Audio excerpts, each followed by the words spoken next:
Venezuelan leader Nicolás Maduro has arrived in the United States after being captured in a U.S. incursion. Iran's supreme leader Khamenei says rioters must be put in their place amid a week-long protest in which 10 people have already died.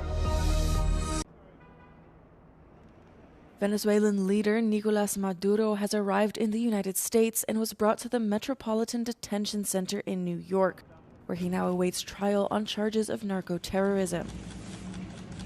Maduro and his wife Cilia Flores were taken from their home in Venezuela's capital city of Caracas in a dramatic U.S. military operation that Maduro's government called imperialist. Following the operation dubbed Absolute Resolve, U.S. President Donald Trump said his country will run Venezuela until a safe transition and take control of its vast oil reserves. The U.S. intervention received a mixed response internationally. While many European leaders welcomed Maduro's arrest, allies like China and Russia called for his release.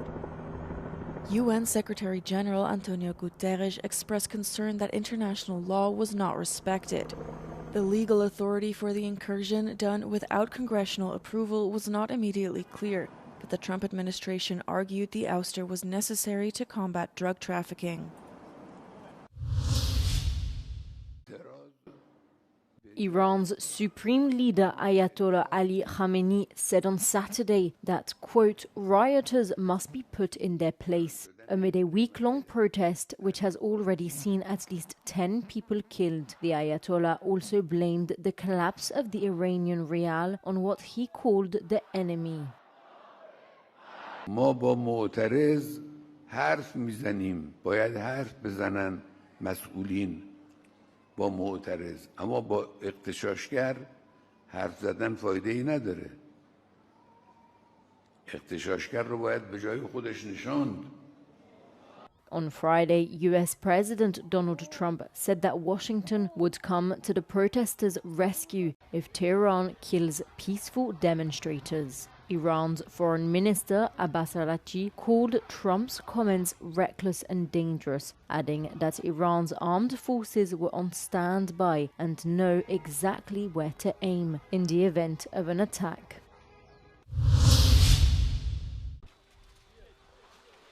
At least 2 people were killed and scores were injured after a Russian strike destroyed a 5-story apartment building in the Ukrainian city of Kharkiv on Friday.